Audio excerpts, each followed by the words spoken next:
One of our hives was obviously overcrowded, and of course we had another hive that was queenless. Well, it's time to get into these hives and a couple of others and see what we can do to fix things.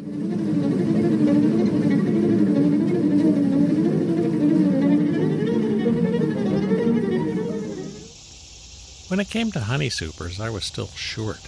There was no real point in buying honey supers this late in the season, but I did have a large super, a brood chamber that was available, that was undrawn. So that's going to go on our overcrowded hive. That's a fairly easy fix.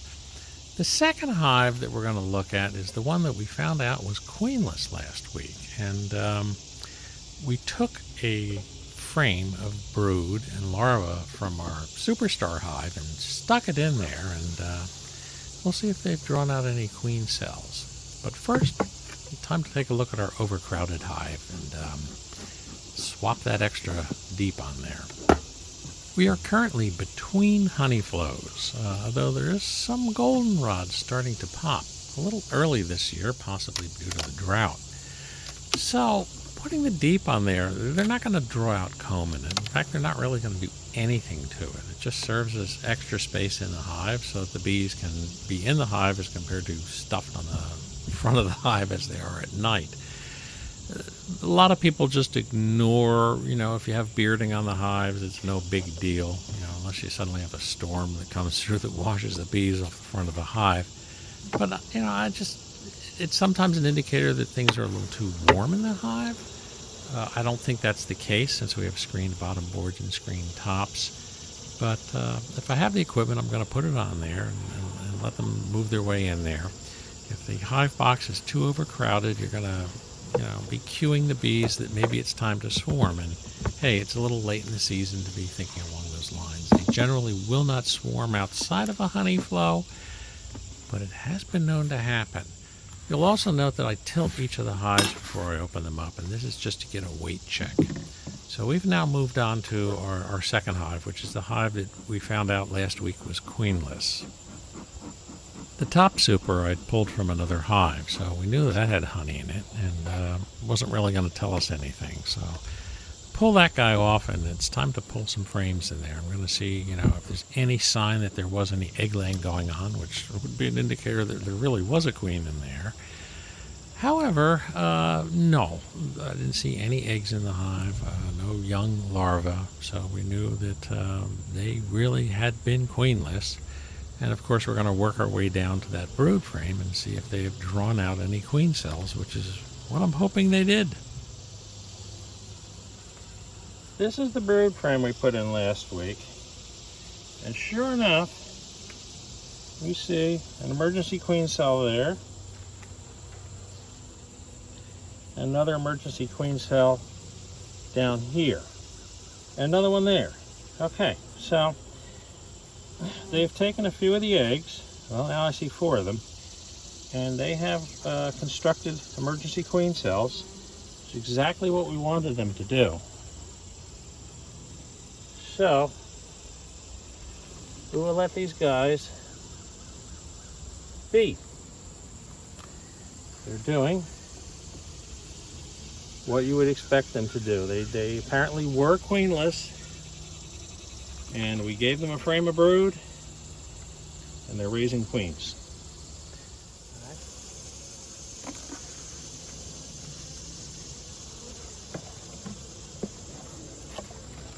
It's also a good indicator that we accidentally didn't move the queen over here from the other hive.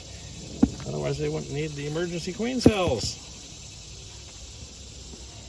So because of the fact that we took a couple of brood frames out of our big hive, well, I'll just take a peek at them.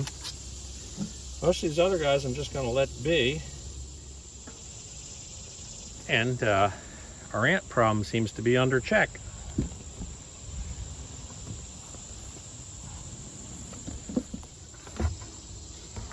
This has been our superstar hive.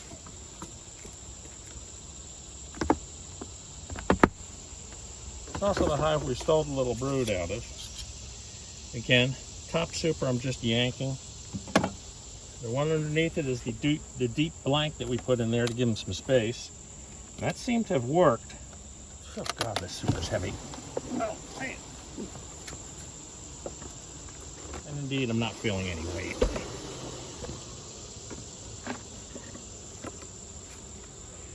We're going to go right down here and make sure that everything's going up to plan, that we still have brood in this chamber. I had thrown a couple of frames in here. There were empty frames from the other hive. I would expect that those have not been drawn out. Nice. Very nice frame of brood.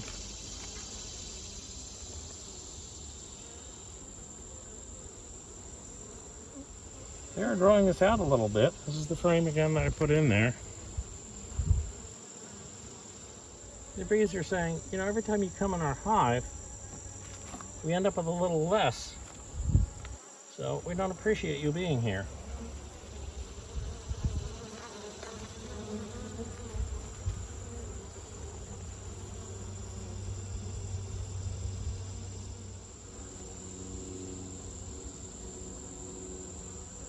I see queen cells. We'll see if those guys were laid in. They look like emergency queen cells. I'm not gonna snap them off yet until I see eggs. If I see eggs, I'll remove them. Another queen cell.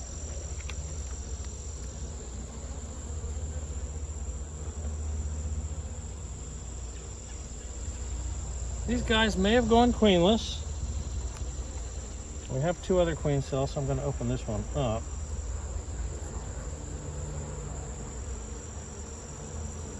Doesn't look like there's anything in it.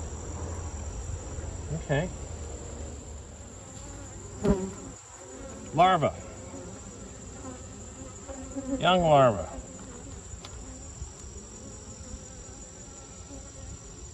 More larva. Okay, so we have had a recent queen in here. There's another one of these queen cells. Now let's take a look in this one here. Again, there's nothing in it. This hive was very overcrowded, and it could have tripped off a desire to swarm. And as the nectar sources dried up, that desire may have dried up. But every indication I have here is that we have a laying queen. We have a couple of frames that are still pretty empty because of the fact that I brought them over from the other hive when I took the brood frames out. We're going to have a lot of merging just in time for the goldenrod flow. That's a good thing. A ridiculously heavy super. So as we get into the fall, if they don't do anything with the big super, which they won't, I don't think, unless they're just overloaded with flow, then we'll pull that. But for now, it gives them breathing room. Same thing on that other hive downstream. We're giving them breathing room. But I think we're good on this one. This is our freshly moved hive. So,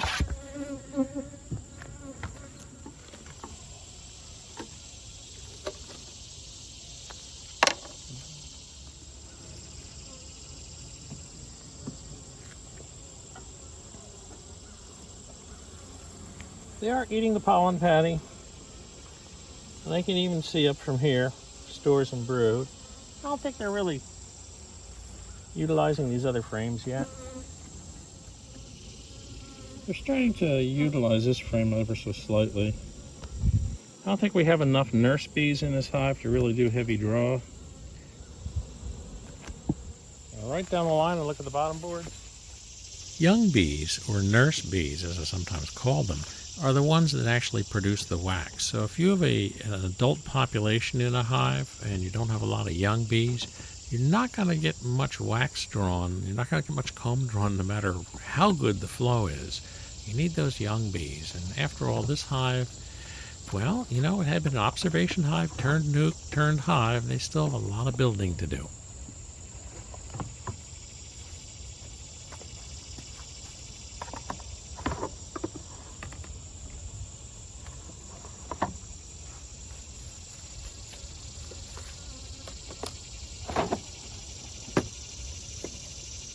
No ants, no hive beetles. Well, you know, one or two, but that's about it.